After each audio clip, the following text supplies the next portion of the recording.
सनातन क्यों श्रेष्ठ है, इसके बारे में हम जानने का प्रयास करेंगे और समझने का प्रयास करेंगे कि जो भी सनातन के शास्त्र हैं उस शास्त्र के हिसाब से किस प्रकार से सनातन की श्रेष्ठता का हम सभी लोग एक तरह से व्यवहार करते हैं और सभी लोग उसका प्रचार प्रसार और उसका सनातन के श्रेष्ठ होने का दंभ भी भरते हैं। इसका कारण है कि सनातन में आज हम बात करेंगे कि कितने प्रकार के नरक होते हैं और कौन कौन से कार्य करने से किस प्रकार का नरक आपको प्राप्त होगा। इसके बारे में हम चर्चा करेंगे और समझने का प्रयास करेंगे कि जिस सनातन धर्म में प्रत्येक ऐसे बुरे कर्मों को रोकने के लिए नरक का विधान बनाया गया है, ऐसे सनातन को हम कैसे नीचे कह सकते हैं, या ऐसे सनातन की बुराई करने वाला केवल और केवल धर्मद्रोही हो सकता है, उसके अलावा कुछ नहीं हो सकता है। परंतु सनातन की श्रेष्ठता का या सनातन की बड़ाई का सही सही आकलन होना चाहिए, न कि किसी व्यक्ति से आसक्त होकर के हम उसके मुंह देखी बात करने लगे या उसके अनुमोदन में कोई बात करने लगे या उसको प्रसन्न करने के लिए बात करने लगे, तो समझिए फिर हमको भी नरक में जाना पड़ेगा। तो इतने प्रकार के नरकों का वर्णन है श्रीमद् भागवत महापुराण में। नरक का जो विधान बताया गया है उस विधान को बताने का प्रयास करेंगे। सबसे बड़ी बात है, जो पुरुष दूसरे के धन संतान अथवा स्त्रियों का कारण करते हैं और हरण करते हैं और अत्यंत भयानक या मजबूत कालपाश में बांधकर उनसे बलाते ही तामिश्र नरक में डाले जाते हैं, अर्थात ऐसे व्यक्ति को नरक में ही जाना पड़ता है। पहला नंबर नरक सूची मुख नरक। देखिए, सूची मुख नरक जिनके पास खूब पैसा है, रुपया है, हर चीज है, परंतु इसका अभिमानवश भी कहिए दूसरे को नीचा दिखाते हैं, उनको इस नरक में जाना पड़ता है। या जिनके पास पैसा है वह उसके नाश की चिंता से, जिनका हृदय और मुख सूखा रहता है कि हमेशा उसकी संरक्षण और सुरक्षा में ही दिन रात लगे रहते हैं, ऐसे लोगों को इनका नरक में जाना ही होता है। तनिक भी उनको चैन नहीं मिलता और जब इस नरक में जाते हैं तो यमराज के दूत दर्जियों के समान सुई धागे से उनको सिलते हैं। अर्थात जिनके पास पैसा है और पैसे का सदुपयोग नहीं कर पा रहे हैं, वो समझ लें इस बात को कि उनको इसी प्रकार के नरक में जाना ही हो गया।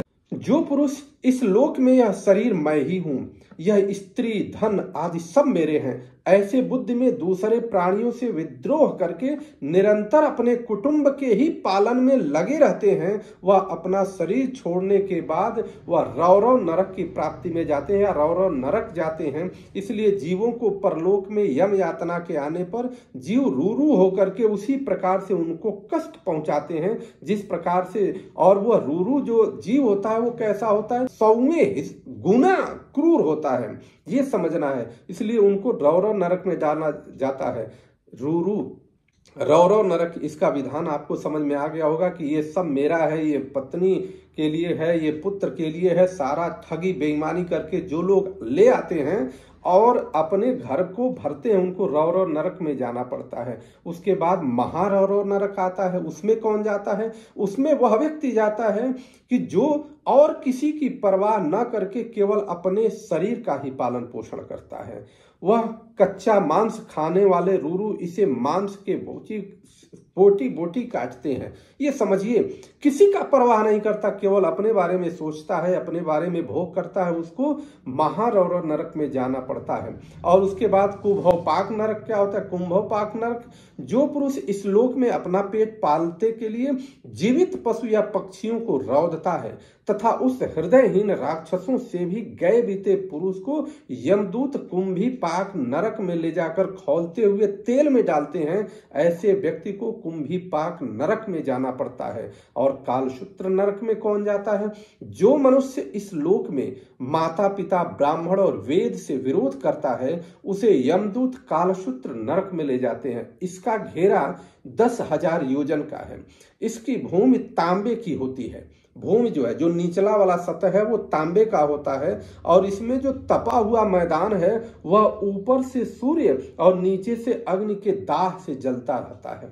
और वहां पर पहुंचता हुआ, अब ये समझिए कि जब पापी पहुंचता है तो जीव भूख प्यास से वह तड़पता रहता है। और जीव को जो शरीर, अभी आप कहेंगे कि जीव तो मर गया, शरीर छोड़ दिया, तो वह ऐसे एक तरह से यातना देह उनको दी जाती है, जिसके कारण उनको इस प्रकार के रौरव नरक में ले जाकर के यातना दिया जाता है। वह छटपटाता है, उसी पर लेटाया जाता है, कभी वो खड़ा हो जाता है, कभी इधर उधर दौड़ने लगता है। इस प्रकार से रोम रोम उसके जलते हैं और 10,000 वर्ष तक उनकी दुर्गति होती है। ऐसे कालशूत्र नरक में इनको डाला जाता है।